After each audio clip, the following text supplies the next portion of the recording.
Good morning. ഇന്ന് നമ്മൾ ഹിസ്റ്ററിയാണ് എടുക്കാൻ പോണത്. ഹിസ്റ്ററിയിൽ next chapter popular resistance to company rule. British ഭരണത്തിനെതിരെയുള്ള ജനങ്ങളുടെ എതിർപ്പ്. Popular resistance to company rule. അപ്പോൾ ബ്രിട്ടീഷുകാർ ഇന്ത്യയിൽ ഭരണമൊക്കെ തുടങ്ങി. ബ്രിട്ടീഷ് ഈസ്റ്റ് ഇന്ത്യ കമ്പനി ഭരണമൊക്കെ തുടങ്ങി. അപ്പോൾ ഇന്ത്യൻ ജനതയ്ക്ക് എന്ന് പറയുമ്പോൾ അത് വളരെയധികം ബുദ്ധിമുട്ടുണ്ടാക്കിക്കൊണ്ടിരിക്കുകയാണ്. അപ്പോൾ നമ്മളിങ്ങനെ സഹിച്ച് ക്ഷമ കെടുമ്പോൾ എന്താണ്, ഒരു ദിവസം നമ്മളവിടെ പ്രതികരിക്കാനായിട്ട് തുടങ്ങും അല്ലേ. അപ്പം ഇന്ത്യക്കാർ ആദ്യമായിട്ട് എന്ത് ചെയ്യാണ്, സംഘടിതമായിട്ട് പ്രതികരിക്കുകയാണ്. അതിനെക്കുറിച്ചാണ് നമ്മൾ ഈ ചാപ്റ്ററിൽ ഡിസ്കസ് ചെയ്യാൻ പോണത്. അതായത് ഒന്നാം സ്വാതന്ത്ര്യ സമരം, 1857 ഒന്നാം സ്വാതന്ത്ര്യ സമരം, അല്ലെങ്കിൽ ശിപായി ലഹള എന്നൊക്കെ പറഞ്ഞ് നമ്മൾ കേട്ടിട്ടുണ്ടാവും. അതിനെക്കുറിച്ചിട്ടാണ് നമ്മൾ ഈ ചാപ്റ്ററിൽ ഡിസ്കസ് ചെയ്യാനായിട്ട് പോണത്.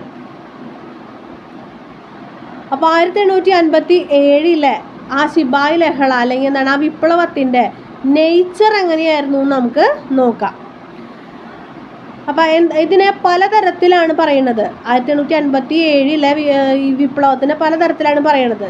ശിപായി ലഹള എന്ന് പറയുന്നുണ്ട്, ദേശീയ സമരം എന്ന് പറയുന്നുണ്ട്, ഫ്യൂഡൽ കലാപം, യാഥാസ്ഥിതിക കലാപം, കർഷക കലാപം, ജനകീയ കലാപം, അങ്ങനെ പലതരത്തിൽ ചരിത്രകാരന്മാർ അതിനെക്കുറിച്ച് പറയുന്നുണ്ട്. ഇനി എന്തൊക്കെ പറഞ്ഞാൽ തന്നെയും എന്താണ്, ബ്രിട്ടീഷുകാർക്കെതിരെയുള്ള ആദ്യ സംഘടിത കലാപമാണ് 1857 ഒന്നാം സ്വാതന്ത്ര്യ സമരം. ഇനി ശിപായി ലഹള എന്ന് പറയാനുള്ള കാരണം എന്താണ്, അത് പെട്ടെന്ന് പൊട്ടിപ്പുറപ്പെട്ടത് എവിടെയാണ്? അതിനുള്ള പ്രത്യേക കാരണങ്ങൾ എന്ന് പറയുന്നത് എൻഫീൽഡ് തോക്കുകൾ, ഈ പന്നിയുടെ കൊഴുപ്പ് ഉപയോഗിക്കുന്ന എൻഫീൽഡ് തോക്കുകൾ ഉപയോഗിക്കാൻ വേണ്ടിയിട്ട് പട്ടാളക്കാരെ പ്രേരിപ്പിക്കുകയും, ഇത് അന്നുണ്ടായിരുന്ന പട്ടാളക്കാർക്ക് ചിലർക്ക് പന്നി എന്ന് പറയുമ്പോൾ മുസ്ലിംസിന് ഹറാമാണ്, അതുപോലെ ഹിന്ദുസിനാണെങ്കിലോ ഈ ബ്രാഹ്മൺസൊക്കെ ആകുമ്പോൾ അവർക്കത് ഉപയോഗിക്കാൻ പറ്റില്ല. ഇവരെ നിർബന്ധിച്ച് ചെയ്യിപ്പിക്കുമ്പോൾ ആ ഒരു ക്ഷമ കെട്ട അവസ്ഥയിൽ അവരതിനെ പ്രതികരിക്കുകയാണ്. അപ്പം മംഗൽ പാണ്ഡെ എന്ന് പറയുന്ന ഒരു സൈനികൻ എന്ത് ചെയ്യുക, ശിപായി സൈനികന് പണ്ട് പറയുന്നത് ശിപായി എന്നാണ്. ആ ശിപായി എന്ത് ചെയ്യാണ്, അത് അവരുടെ ജനറൽ ഡയറിനെ വെടിവെച്ച് കൊല്ലുകയാണ്. അപ്പോൾ എന്താണ്, വെടിവെച്ച് കൊല്ലുമ്പോൾ മംഗൽ പാണ്ഡേനെ തൂക്കിലേറ്റാണ്. അപ്പോൾ അതാണ് പെട്ടെന്ന് ഇങ്ങനെ പല പല കാരണങ്ങളുണ്ട്. ഇന്ത്യ മൊത്തം എന്താണ് ബ്രിട്ടീഷുകാർക്കെതിരെ ഇങ്ങനെ പുകഞ്ഞു നിൽക്കുന്നുണ്ട്. പക്ഷെ പെട്ടെന്ന് ഈ ഒരു പ്രശ്നം കൂടി ഉണ്ടായപ്പോൾ എന്താണ്, അത് ഒരു ബോംബ് പോലെ അങ്ങോട്ട് പൊട്ടിപ്പുറപ്പെടാണ്. അപ്പോൾ അതാണ് അതിന് ശിപായി ലഹള എന്ന് പറയുന്നത്. അപ്പോൾ ഈ ഒരു ക്വസ്റ്റ്യൻ നേച്ചർ എന്ന് പറയുമ്പോൾ എന്താ വെച്ച് കഴിഞ്ഞാൽ പലരും ഇതിനെ പല രീതിയിൽ പറയുന്നതിൻ്റെ കാരണങ്ങളാണ് ചോദിക്കുന്നത്. ഇതിനെ വെറും ഒരു ശിപായി ലഹളയായിട്ടാണ്, അതിന് പ്രാധാന്യം കുറച്ച് കാണിക്കാനാണ്. അപ്പോൾ ഇങ്ങനെ ഒരു സംഭവം വന്നപ്പോൾ ഇങ്ങനെ ഒരു വെറുതെ ഒരു ശിപായി ലഹള എന്നും പറഞ്ഞുകൊണ്ട് അതിൻ്റെ പ്രാധാന്യം കുറച്ച് കാണിക്കാനാണ് ബ്രിട്ടീഷുകാർ ശ്രമിച്ചത്. കാരണം അവർക്കറിയാം അവർക്കെതിരെ വന്നിട്ടുള്ള ഒരു വലിയ കലാപം തന്നെയാണ് അവർക്കറിയാം. പക്ഷെ അതിൻ്റെ പ്രാധാന്യം കുറച്ച് കാണിക്കാനാണ് അവർ ശ്രമിച്ചത്. അത് അങ്ങനെ കാണിച്ചില്ലെങ്കിൽ എന്താണ്, അത് അവർക്ക് വലിയ ഒരു ക്ഷീണമാണ്. അപ്പോൾ 1857 കലാപം ഒട്ടും ജനപിന്തുണയില്ലാതിരുന്ന ഒരു ശിപായി ലഹള മാത്രമായിരുന്നു. ഇനി ഒന്നാം സ്വാതന്ത്ര്യ സമരം, ഇന്ത്യയുടെ ഒന്നാം സ്വാതന്ത്ര്യ സമരം എന്നാണ് പല ചരിത്രകാരന്മാരും ഇതിനെ വിശേഷിപ്പിക്കുന്നത്. M.N. Roy, R.P. Dutt, A.R. Desai ഇങ്ങനെയുള്ള ആൾക്കാരൊക്കെ ഈ കലാപത്തിനൊരു ഫ്യൂഡൽ കലാപമാണ് ചിത്രീകരിച്ചത്. കാരണം ഇന്ത്യയിലെ ഒട്ടുമിക്ക ആളുകളും ഇതിൽ പങ്കെടുത്തെങ്കിൽ കൂടിയും ഒറ്റ ലക്ഷ്യത്തിന് വേണ്ടിയിട്ടല്ല ഇതിൽ പങ്കെടുത്തിരിക്കുന്നത്. പലർക്കും പല ലക്ഷ്യങ്ങളാണ്. അപ്പോൾ ഈ നികുതി കൂട്ടിയതിന് എതിരെ, ഇപ്പോൾ ശിപായിമാർ പങ്കെടുത്തത് അങ്ങനെ ഒരു കാര്യത്തിനെതിരെ, മറ്റേ ദത്ത് നിൽക്കുന്ന ആൾക്കാരില്ലേ, രാജാക്കന്മാരുടെ ദത്ത്, അതിൻ്റെ പ്രശ്നങ്ങൾക്കെതിരെ പല കാരണങ്ങളിലുള്ള ആൾക്കാർ ഒരുമിച്ച് കൂടിയിരിക്കുകയാണ്. ഒരു പൊതുശത്രുവിനെതിരെ പല കാരണങ്ങൾ കൊണ്ട് ഒരുമിച്ച് നിൽക്കുകയാണ് സംഭവിച്ചത്. അപ്പം അത് തന്നെയാണ് ഇത് വിജയം കാണാതെ പോയത്. ഇനി വിദേശഭരണം തട്ടിമറിക്കുന്നതിന് വേണ്ടി ഇന്ത്യയിലെ യാഥാസ്ഥിതിക വിഭാഗങ്ങൾ നടത്തിയ ശ്രമമായിരുന്നു 1857 കലാപം എന്ന് ചില ചരിത്രകാരന്മാർ അഭിപ്രായപ്പെടുന്നു. അങ്ങനെ പലതരത്തിൽ ഇതിനെക്കുറിച്ചുള്ള അഭിപ്രായങ്ങൾ നിലനിൽക്കുന്നുണ്ട്. പഴമയും പുതുമയും തമ്മിലുള്ള ഒരു ഏറ്റുമുട്ടലായിരുന്നു എന്നും അവർ പറയുന്നുണ്ട്. ഇനി സമീപകാലത്ത് ഇതിനെക്കുറിച്ചുള്ള നടന്നിട്ടുള്ള പഠനങ്ങൾ അതൊരു കർഷക കലാപമായിരുന്നു എന്ന് പറയുന്നുണ്ട്. ഇനി എന്തൊക്കെയായിരുന്നെങ്കിൽ കൂടി അതെന്തായിരുന്നു, അതൊരു ജനകീയ കലാപമായിരുന്നു. ഇതൊക്കെയാണ് അതിൻ്റെ നേച്ചർ പറയുന്നത്. ഇനി നമുക്ക് നോക്കാനുള്ളത് 1857 ആ വിപ്ലവത്തിൻ്റെ അല്ലെങ്കിൽ റിവോൾട്ടിൻ്റെ കാരണങ്ങൾ എന്തൊക്കെയായിരുന്നു.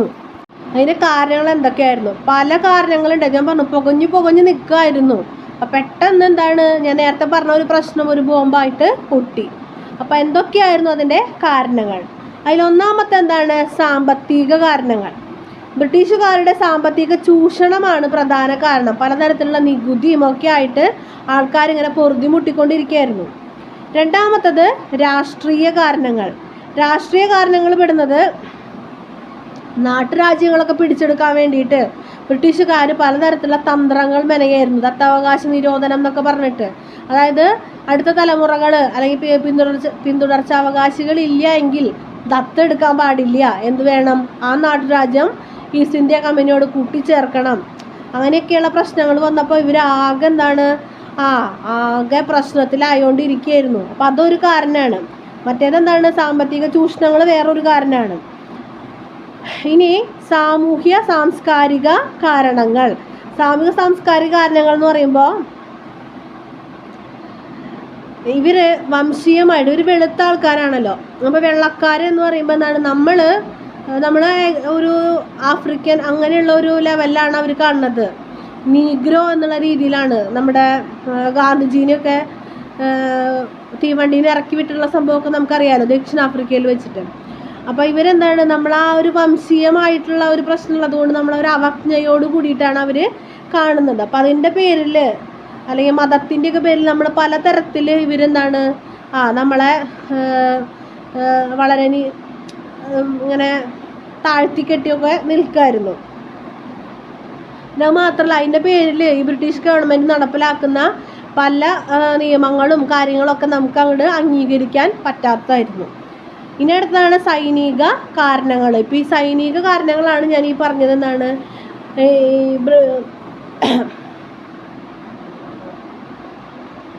സൈനിക കാരണങ്ങൾ എന്ന് പറയുമ്പോൾ ഈ ഒന്നാമത്തെ കാരണം എന്ന് പറയുന്നത് ഈ പട്ടാളക്കാരോട് ഈ പന്നിയുടെ നെയ്യുള്ള തോക്കുകൾ ഉണ്ടയിൽ ഉപയോഗിക്കാൻ പറയൽ. പിന്നെ അവർക്കാണെങ്കിലോ നല്ല വേതനങ്ങളൊന്നും കൊടുത്തിരുന്നില്ല. താമസവും ഭക്ഷണവും ഒക്കെ വളരെ മോശമായിട്ട് അവരിങ്ങനെ സൈനികർക്കും ഒരു അതൃപ്തിയിൽ നിൽക്കുമായിരുന്നു. ഇനി അതിൻ്റെ കൂടെയാണ് പെട്ടെന്നുള്ള കാരണം എന്ന് പറയുന്നത് എന്താണ്, ഈ ഇങ്ങനെ മൃഗക്കൊഴുപ്പ് അടങ്ങിയിട്ടുള്ള നേരത്തെ പറഞ്ഞ പോലെ ഉപയോഗിക്കാൻ പറഞ്ഞിട്ട് പശുവിൻ്റെയും പന്നിയുടെയും ഒക്കെ നെയ്യുള്ള കൊഴുപ്പുകൾ തോക്കുകൾ ഉപയോഗിക്കണം എന്ന് പറയാണ്. മുസ്ലിംസിനാണെങ്കിൽ പന്നി ഹറാമാണ്. ഹിന്ദുസിനാണെങ്കിലോ അത് നമ്മൾ ബ്രാഹ്മൺസൊക്കെ ഉണ്ടാകുമ്പോൾ അവർക്കതൊന്നും പറ്റില്ല. അപ്പോൾ ഈ രണ്ട് കൂട്ടർക്കും അത് സമ്മതമായിരുന്നില്ല. അങ്ങനെ വന്നപ്പോഴാണ് അവരതിനെ എതിർത്തപ്പോൾ മംഗൾ പാണ്ഡെ അവരുടെ ഡയറിനെ വെടിവെച്ച് കൊന്നു. മംഗൾ പാണ്ഡേനെ തൂക്കിലേറ്റി. ഇതാണ് പെട്ടെന്ന് പൊട്ടിപ്പുറപ്പെടാനുള്ള കാരണം. അപ്പം ഇങ്ങനെ പലതരത്തിലുള്ള കാരണങ്ങൾ നിൽക്കുന്നുണ്ട്. ഈ പറഞ്ഞ പോലെ പൊട്ടിപ്പുകഞ്ഞ് അവിടെ നിൽക്കുന്നുണ്ട്. പിന്നെ ഇങ്ങനെ ഒരു പ്രശ്നം കൂടെ വന്നപ്പോൾ എന്താണ്, പെട്ടെന്ന് അവിടെ അതൊരു കലാപമായി പൊട്ടി പുറപ്പെട്ടു. ഇനി എന്തൊക്കെയാണ് ഈ കലാപത്തിൻ്റെ റിസൾട്ട്, എന്തൊക്കെയാണ് അതിൻ്റെ ഫലം എന്ന് നോക്കാം. 3 നൂറ്റാണ്ടിലേറെ പഴക്കമുണ്ടായിരുന്ന മുഗൾ രാജവംശത്തിന് കലാപം പൂർണ്ണമായും അന്ത്യം കുറിച്ചു. അപ്പോൾ മുഗൾ ഭരണം അതോടുകൂടി അവസാനിച്ചു. രണ്ടാമത്തത്, ഇംഗ്ലീഷ് ഈസ്റ്റ് ഇന്ത്യ കമ്പനിയുടെ ഇന്ത്യയിലുള്ള ഭരണം അവസാനിച്ചു. ഭരണം എന്ത് ചെയ്തു? രാജ്ഞി നേരിട്ട് ഏറ്റെടുത്തു. ബ്രിട്ടീഷ് ഭരണകൂടത്തിൻ്റെ ഘടനയും നയങ്ങളും മാറി. ഇന്ത്യയിലെ ബ്രിട്ടീഷ് സൈന്യത്തെ പുനഃസംഘടിപ്പിച്ച് സൈന്യത്തിൽ യൂറോപ്യന്മാരുടെ എണ്ണം വർദ്ധിപ്പിക്കുകയും ഉയർന്ന തസ്തികകളെല്ലാം അവരുടെ കീഴിലാക്കുകയും ചെയ്തു. ദത്തവകാശ നിരോധനവും സാമ്രാജ്യത്വ വികസനവും ഉപേക്ഷിച്ചു. പകരം സാമ്പത്തിക ചൂഷണത്തിന് ഊന്നൽ നൽകുന്ന പുത്തൻ നയങ്ങൾ ബ്രിട്ടീഷുകാർ ആവിഷ്കരിച്ചു. അപ്പോൾ ദത്താവകാശം അതൊക്കെ നിർത്തി. പകരം എന്താണ്? സാമ്പത്തിക ചൂഷണം, അതായത് നികുതി, അങ്ങനെയുള്ള കാര്യങ്ങളൊക്കെ കൂട്ടി നമുക്ക് പണി തരാനുള്ള വഴികൾ അവർ കണ്ടു തുടങ്ങി. വിഭജിച്ച് ഭരിക്കലെന്ന ബ്രിട്ടീഷ് ഭരണത്തിൻ്റെ നയം അവിഭാജ്യ ഘടകമായി മാറി. ഇന്ത്യക്കാർക്കിടയിൽ ഭിന്നതയുണ്ടാക്കാൻ വ്യാപകമായി അത് ഉപയോഗിക്കപ്പെട്ടു.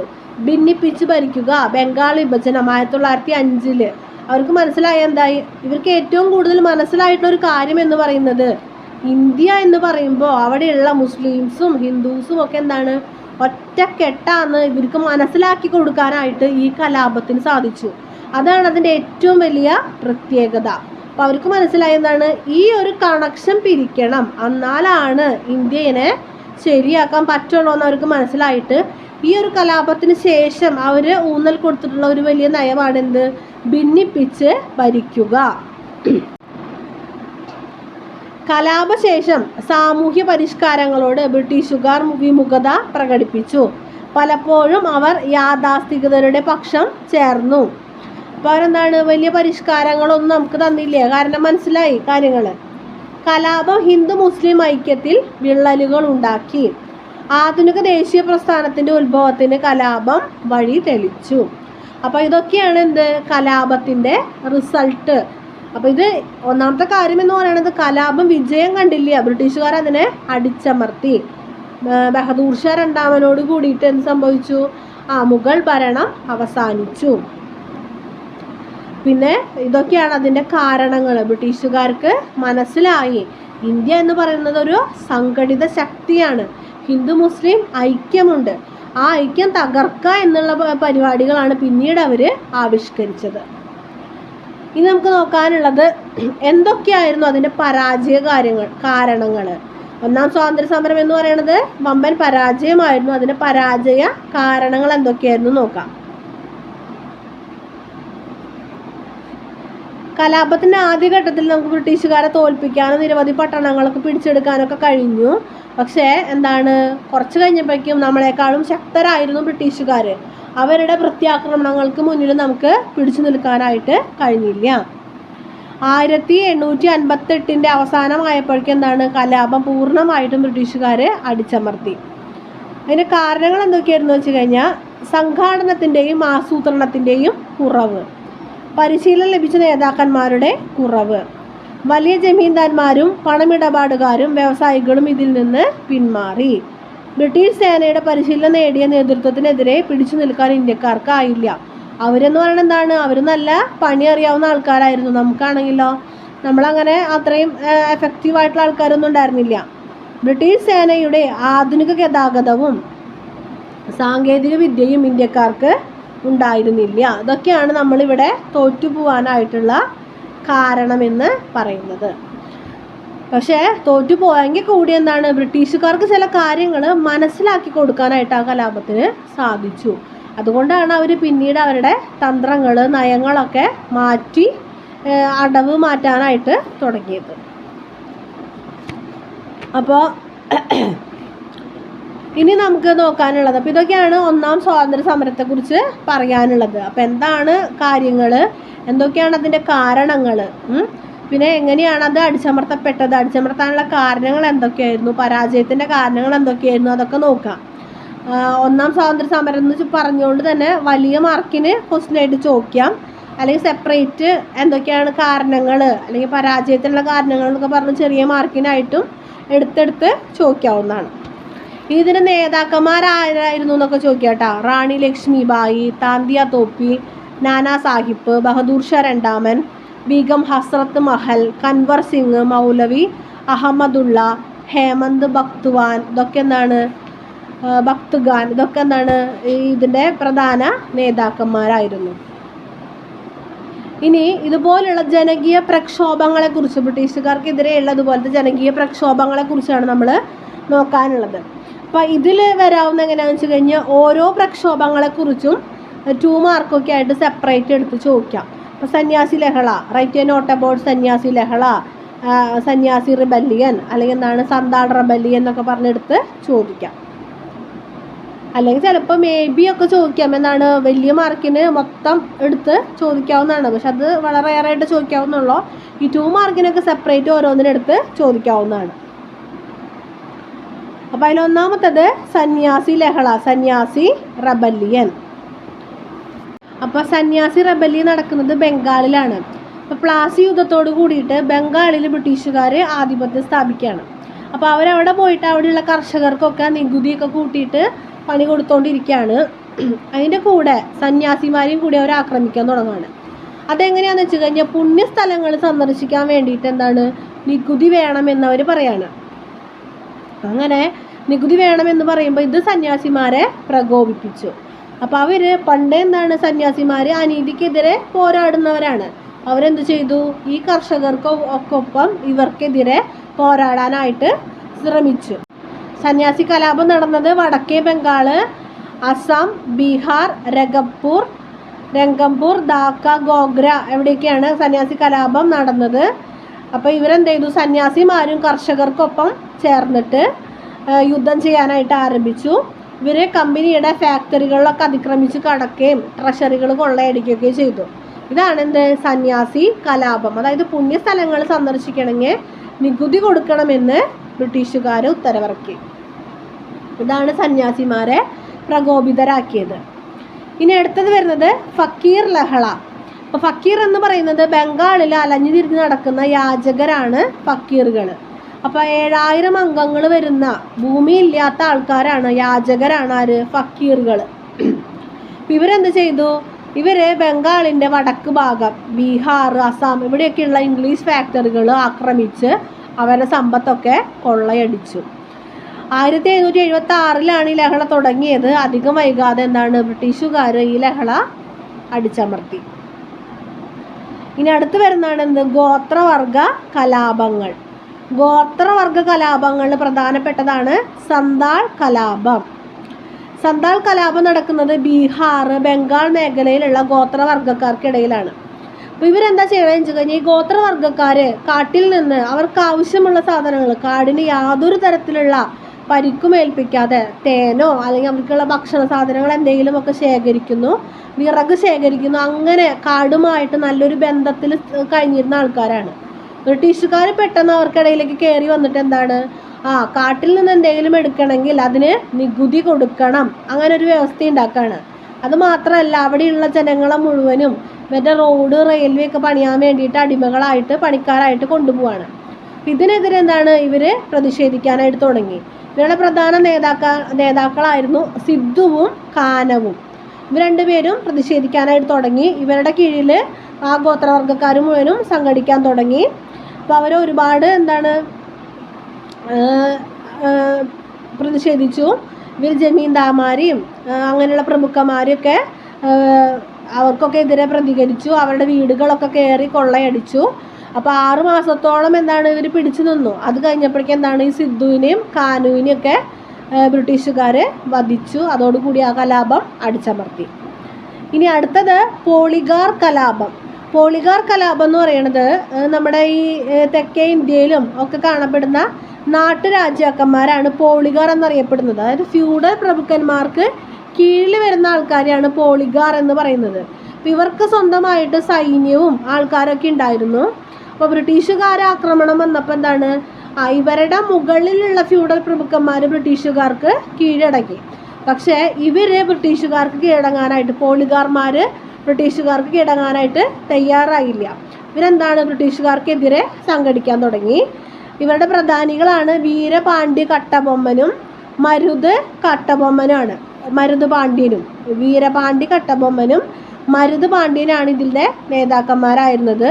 ഇവരെന്ത് ചെയ്തു, ഈ പോളിഗാർമാർ ഇവരുടെ കീഴിൽ അണിനിരന്ന് ഇവർ ബ്രിട്ടീഷുകാർക്കെതിരെ യുദ്ധം ചെയ്യാനായിട്ട് തുടങ്ങി.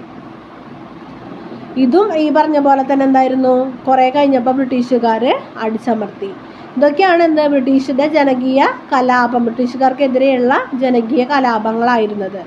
ഒന്നേതാണ്, സന്യാസി കലാപം, പിന്നെ സന്താൾ കലാപം, ഫക്കീർ കലാപം, പോളിഗാർ കലാപം. അപ്പോൾ ഇതൊക്കെ സെപ്പറേറ്റ് ആയിട്ട് ഓരോന്ന് പഠിക്കുക. പിന്നെ മൊത്തത്തിൽ എല്ലാതുമായിട്ട് ചോദിക്കാവുന്നതാണ്. ഇനി വേറെ ചോദിക്കാവുന്നത്, ട്രൈബൽ പീപ്പിളിൽ ഫ്രീഡം മൂവ്മെൻറ്റിലുള്ള പങ്ക്, role of tribal peoples in freedom movement. അങ്ങനെ ഒരു ക്വസ്റ്റ്യൻ ചോദിക്കാവുന്നതാണ് കേട്ടോ, വലിയ മാർക്കിനൊക്കെ ചോദിക്കാവുന്നതാണ്. സ്വാതന്ത്ര്യ സമര പോരാട്ടത്തിൽ ഗോത്രവർഗ്ഗക്കാരുടെ പങ്ക്. അപ്പോൾ നമുക്ക് അതിൽ എഴുതാവുന്ന ഒന്നാണ് നമ്മൾ നേരത്തെ പറഞ്ഞ സന്താൾ കലാപം. അതായത് കാട്ടിൽ ജീവിക്കുന്ന, ബംഗാൾ ബീഹാർ മേഖലയിലുള്ള കാട്ടിൽ ജീവിക്കുന്ന ഗോത്രവർഗ്ഗക്കാരായിട്ടുള്ള സന്താൾ വിഭാഗത്തിൽപ്പെട്ട ആൾക്കാർ അവിടെ പെട്ടെന്ന് ബ്രിട്ടീഷുകാർ അവർക്കിടയിലേക്ക് കടന്നു വന്നിട്ട് അവർ കാട്ടിൽ കയറി വിഭവങ്ങൾ എടുക്കുന്നതിന് എന്ത് വേണം, നികുതി കൊടുക്കണമെന്ന് പറയുകയാണ്. അങ്ങനെ അവരോട് നികുതി കൊടുക്കാൻ പറയാണ്. അപ്പോൾ നികുതി അവർ അതിനെതിരെ പ്രതിഷേധിക്കുകയാണ്. കാരണം അവരുടെ ഒരു പ്രദേശത്ത് കയറിയിട്ട് അവരുടെ സാധനങ്ങൾ എടുക്കുന്നതിന് എന്താണ് നികുതി കൊടുക്കണമെന്ന്. പിന്നെ അത് മാത്രമല്ല, അവിടുത്തെ ജനങ്ങളെ നിർബന്ധപൂർവം എന്താണ് റോഡ് റെയിൽവേ ഒക്കെ പണിയുന്നിടത്തേക്ക് പണിക്കാരായിട്ട് അടിമകളെ പോലെ കൊണ്ടുപോവാണ്. അപ്പോൾ അവരതിനെതിരെ പ്രതികരിക്കുകയാണ്. സിദ്ധു കാനോ എന്ന് പറയുന്ന അവരുടെ നേതാക്കന്മാരുടെ കീഴിൽ അവർ അണിനിരക്കാണ്. ഫ്യൂഡൽ ജന്മിമാർക്കൊക്കെ എതിരെ അവർ പ്രതിഷേധിച്ചു. അവരുടെ വീടുകളൊക്കെ തകർത്തു, കൊള്ളയടിച്ചു. 6 മാസത്തോളം ആ കലാപം നീണ്ടു നിന്നു. പിന്നെ സിദ്ധുവിനെയും കാനോനെയും എന്ത് ചെയ്തു? വധിച്ചുകൊണ്ട് ആ കലാപം അടിച്ചമർത്തി. ഇനി അതേപോലെ എന്താണ് നമ്മുടെ കേരളത്തിൽ നടന്ന കലാപമാണ്. 1812 കേരളത്തിൽ നടന്ന കലാപമാണ് കുറിച്യ കലാപം. കേരളത്തിലെ വയനാടൻ കാടുകളില്ല കുറിച്യർ എന്ന് പറയുന്ന ഗോത്രവർഗ്ഗക്കാർ നടത്തിയിട്ടുള്ള കലാപമാണ്. അവരുടെ നേതാവായിരുന്നു രാമൻ നമ്പി. നമ്മൾ പഴശ്ശിരാജ സിനിമ കണ്ടിട്ടുണ്ടാവും അല്ലേ? അതിൽ നമ്മുടെ ആരായിരുന്നു? എന്താണ് അയാളുടെ പേര്? സുരേഷ് കൃഷ്ണ. അപ്പോൾ ഈ സിനിമയൊക്കെ കണ്ടു കഴിഞ്ഞാൽ നമുക്ക് പഠിക്കാൻ എളുപ്പമാണ്. അപ്പോൾ അതാണ് കുറിച്യർ കലാപം. അവർ രാമൻ നമ്പിയുടെ നേതൃത്വത്തിൽ അവർ ഈ അണിചേർന്നു. എന്നിട്ട് എന്താണ് ബ്രിട്ടീഷുകാർക്കെതിരെ അവിടെയും ഇത് തന്നെയായിരുന്നു. എന്താണ്? നികുതിയാണ്. അവർ 1857 വിപ്ലവത്തിന് ശേഷം അവർ സാമ്പത്തികമായിട്ട് ചൂഷണം ചെയ്യാന്നുള്ള ഐഡിയ ആണ് പിന്നെ കൊണ്ടുവന്നത്. അപ്പോൾ അവർ രാമൻ നമ്പിയുടെ നേതൃത്വത്തിൽ അണിനിരന്നു ബ്രിട്ടീഷുകാർക്കെതിരെ പോരാടാനായിട്ട് തുടങ്ങി. പക്ഷേ എന്താണ് 1812 മെയ് മാസമായപ്പോഴേക്കും എന്ത് സംഭവിച്ചു? ഈ കലാപവും അടിച്ചമർത്തപ്പെട്ടു. ഇതാണ് നമ്മുടെ ഗോത്രവർഗ്ഗക്കാരുടെ സ്വാതന്ത്ര്യ സമര ചരിത്രത്തിൽ ഗോത്രവർഗ്ഗക്കാരുടെ പങ്ക്. ഇങ്ങനെ ഒരു ക്വസ്റ്റ്യൻ നമുക്ക് പ്രതീക്ഷിക്കാവുന്നതാണ്. അപ്പോൾ ഇതാണ് ഈ ചാപ്റ്ററിൽ നമുക്ക് പഠിക്കാനുള്ളത്. അപ്പോൾ ഓരോ കാര്യങ്ങളും വ്യക്തമായിട്ടും വർഷമടക്കം കൃത്യമായിട്ട് നോക്കുക. പറഞ്ഞ പോലെ നന്നായിട്ട് വായിച്ച് മനസ്സിലാക്കിയിട്ട് പഠിക്കാം. ഇതാണ് ഈ ചാപ്റ്റർ. നല്ലോണം പഠിക്കാം. Thank you.